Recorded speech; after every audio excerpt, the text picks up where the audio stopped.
कि एक चपड़ासी से लेकर एक कलेक्टर तक का ट्रांसफर साल में 2-2, 3-3 बार हो जाता है। मांग यह है कि तृतीय श्रेणी शिक्षकों के स्थानांतरण किए जाएं। वही काम जो वहाँ कर रहे हैं हम बच्चों को पढ़ाने का, वो और अच्छे तरीके से करेंगे। हमारे घर के पास होगा तो इससे हमें भी परेशानी नहीं होगी, हमारे परिवार को भी परेशानी नहीं होगी। सर कार्यरत हैं उनको अब उनके गृह जिले में ही भेजा जाए। मेरे साथ अभी कुछ लोग हैं और ये लोग पेशे से टीचर हैं। ये लोग जंतर मंतर पर आए हैं आंदोलन करने के लिए राजस्थान चल के। राजस्थान में कांग्रेस की सरकार है, शायद इन लोगों को वहाँ पर आंदोलन नहीं करने दिया गया और इन लोगों को लगा जब दिल्ली वे लोग आएंगे तो इनकी आवाज़ और प्रमुखता से उठाई जाएगी, उठेगी। क्या नाम है, क्या मांग है आप लोगों की? मैं advocate Harpul Garhwal physical teacher हूँ मैं राजस्थान से। हमारी मांग आप देख रहे हो, हमने राजस्थान एकीकृत शिक्षक महासंघ के बैनर तले आज देश की राजधानी जंतर मंतर पर हमने ये आप धरना दिया है। इससे पहले हमने 27 दिसंबर को राजस्थान की राजधानी है जयपुर, वहाँ शहीद स्मारक पर तृतीय श्रेणी शिक्षक जो वर्षों से अपने ट्रांसफ़र की बाट जो रहा है। राजस्थान में स्थिति यह है, कई ऐसे शिक्षक हैं जो 25-25 साल हो गए जिनका ट्रांसफ़र नहीं हो पा रहा है और वो प्रताड़ित है। इसलिए हमारे को मजबूर होकर यहाँ देश की राजधानी में आना पड़ा। यहाँ कांग्रेस आला कमान तक हमारी मांग पहुँचाने के लिए हम जंतर मंतर की इस ऐतिहासिक पावन धरा पर यहाँ आए हैं। अरे राहुल गांधी तो कहते हैं कि सबको न्याय मिलना चाहिए, इंसाफ मिलना चाहिए, उसके लिए भारत जोड़ो यात्रा करते हैं, पैदल चलते हैं बेचारे, और आप लोगों को इंसाफ नहीं मिल पा रहा। बिल्कुल, अभी राहुल गांधी जी हमारे राजस्थान की भी जो भारत जोड़ो यात्रा में राजस्थान से होकर निकले थे, उसमें भी हमारे शिक्षक साथी और मैं फिजिकल टीचर हूँ तो हमारे पीटीआई साथी उनसे मिले थे। सोई माधोपुर, कोटा और बारा इधर जो भी निकले थे, 3-4 जगह मुलाकात हुई थी। राहुल गांधी जी ने मुख्यमंत्री जी को निर्देशित भी किया था भाई इनका समस्या को सोल्व करो, लेकिन वही डाक के 3 बात हैं, वहाँ से कुछ रेस्पॉन्स नहीं मिला। इसलिए हमारे को कांग्रेस आला कमान पर विश्वास है। हम यहाँ से अपनी बात राजस्थान सरकार तक पहुँचाना चाहते हैं, क्योंकि राजस्थान में स्थिति यह है कि एक चपड़ासी से लेकर एक कलेक्टर तक का ट्रांसफ़र साल में 2-2, 3-3 बार हो जाता है और तृतीय श्रेणी शिक्षक और हमारे पीटीआई सब आगे उसमें सारे शिक्षक, वो राजस्थान सरकार की जो योजनाएँ होती हैं उनको धरातल पर लागू करने का काम हम करते हैं। कितने साल से ट्रांसफ़र नहीं हुआ है? लास्ट बार 2018 में किए थे पिछली सरकार में। मतलब 5 साल हो गया, सरकार चली जाएगी, इसी साल चुनाव भी है लेकिन ट्रांसफ़र नहीं किया जा रहा। नहीं हुआ। दूसरे ट्रांसफ़र सैकड़ों लिस्टें निकल गई है, चाहे हमारे डीओज हो, चाहे प्रिंसिपल हो, चाहे लेक्चरर हो, सेकंड ग्रेड हो, चाहे दूसरे कोई भी हो, चपड़ासी हो, दूसरे की लिस्ट में शिक्षा विभाग में सैकड़ों निकल चुकी है। लेकिन 3rd ग्रेड शिक्षक क्यों प्रताड़ित? बेचारा समाज से कट चुका है। पाकिस्तान बॉर्डर पर कोई बहनें पदस्थापित है, हम खुद गुजरात बॉर्डर पर, इधर यूपी बॉर्डर, MP बॉर्डर पर समाज से कट चुका है, परिवार से कट चुका है, तो उनको भी परिवार चाहिए। अरे सर, आप लोग तो समाज से कट गए हैं। मोदी जी 18 घंटे काम करते हैं, कुछ सबक लीजिए, कुछ सबक सीखिए मोदी जी से। वो बात सही है, वो बात सही है, लेकिन हमारे राजस्थान जो हाईकोर्ट है उसका फैसला है कि जो कर्मचारी जहाँ की भाषा जानता है उसको वहाँ पदस्थापित किया जाए।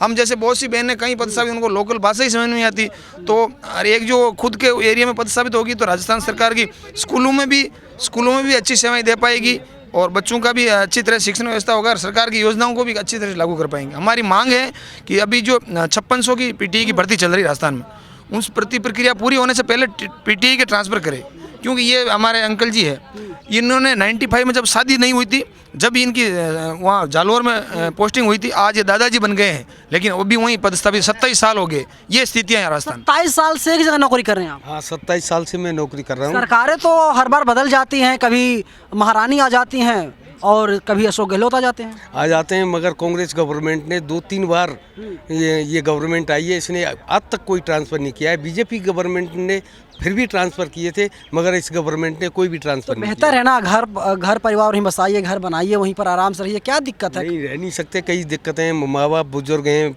बच्चे छोटे हैं, किसी के बड़े हैं, उनकी सारी जिम्मेदारियाँ, हम उन जिम्मेदारियों को सही रूप से निर्वाह नहीं कर सकते। इसलिए हमारी प्रमुख मांग यह है कि तृतीय श्रेणी शिक्षकों के स्थानांतरण किए जाएं और जैसा कि आपको मालूम है 1st ग्रेड से लगाकर 4th क्लास तक के ट्रांसफ़र किए जा रहे हैं, मगर ये 3rd ग्रेड टीचरों के स्थानांतरण नहीं किए जा रहे हैं। तो हमसे ये सरकार क्यों इतना भेदभाव कर रही है? तो मेरा तो यही राजस्थान सरकार से निवेदन है कि थर्ड ग्रेड शिक्षकों के तबादले। क्या नाम है आपका? मेरा नाम मनोज कुमार शर्मा है और मेरे को 27 साल हो गए जालौर जिले में नौकरी करते हुए। सवर्ण हैं आप? हाँ बिल्कुल स्वर्ण हूँ। अरे गहलोत सवर्ण लोग सुनते हैं वहाँ पे राजस्थान में, आपकी नहीं सुनते ऐसा क्यों? कुछ नहीं है, सभी जातियों की सुनते हैं स्वर्ण। और कहाँ सुनते हैं सर, क्या बात करते ऐसी हैं? बात नहीं है। इंद्र मेघवाल को मार दिया जाता है, नहीं, जितेंद्र ऐसी मेघवाल बात साथ नहीं क्या होता है? ये क्या है, जालौर जिले के अंदर ये बातें हुई थी मगर वो उनकी सच्चाई नहीं है। वास्तविक धरातल पे वो बातें झूठी हैं। क्या करेंगे आगे? आगे हम अगर सरकार ने हमारी मांगे नहीं मानी तो हम आगे भी धरना अनशन करेंगे। यहीं जंतर मंतर पर आगे काम प्रोग्राम बनाएंगे और आगे भी धरना प्रदर्शन करेंगे। पढ़ाई लिखाई बच्चों का जो है कि रुक जाएगा, दिक्कत हो जाएगी बच्चों को? नहीं, हम बच्चों का पूर्ण रूप से, हम हमारे विद्यालयों के अंदर पूर्ण रूप से मनोयोग से काम करते हैं और जितनी भी सरकारी योजनाएं हैं उनका क्रियान्वयन भी एक थर्ड ग्रेड शिक्षक है वो बखूबी अच्छी तरह से निभाता है। तो क्या कहेंगे आप? लेकिन अगर आप लोग जयपुर में होते, पिंक सिटी में होते, तो शायद सरकार जो है अच्छी तरीके से आवाज़ सुनती, क्योंकि वो राजधानी भी है राजस्थान की। नहीं, ऐसा कुछ नहीं है। मेरे कई साथी जयपुर ज़िले से ही नहीं बल्कि अलग अलग ज़िलों से कार्यरत हैं, उनको अब उनके गृह ज़िले में ही भेजा जाए, हमारी सरकार से यही गुजारिश है। बताइए, आंदोलन चल रहा है और तमाम महिलाएं भी हमारे साथ हैं, इन लोगों से हम बातचीत करते हैं। हाँ सर, यही है कि हमारे ट्रांसफ़र होने चाहिए। बस आज आने का जो हमारा ये था धरना वो सफल होना चाहिए, मीडिया के माध्यम से हमारी आवाज़ पहुंचाई जाए, क्योंकि हमें 11 साल हो गई जैसे मेरे कोई, और मेरा 7 साल का बच्चा है, न मैं उसको साथ रख पा रही हूँ। घर में रहना चाहिए। आप लोग यहाँ पर दिल्ली में आकर जंतर मंतर पर आंदोलन कर रहे हैं सरकार के खिलाफ, सरकार पता नहीं सुनेगी या नहीं सुनेगी।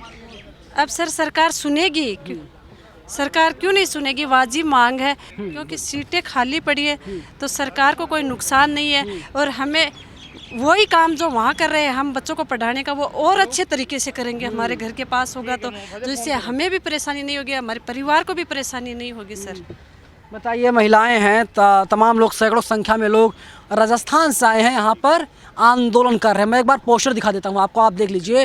राजस्थान एकीकृत शिक्षक महासंघ, कांग्रेस आला कमान सुनो, राजस्थान के टीचरों की पुकार, टीचरों के तबादले करो बिना पॉलिसी अब की बार।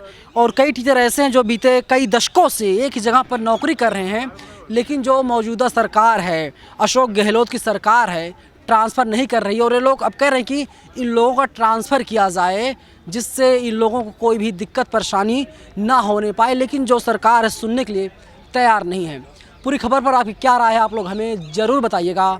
कैमरा पर्सन आशीष के साथ मैं नवीन कुमार नंदन, नेशनल दस्तक, जंतर मंतर, दिल्ली।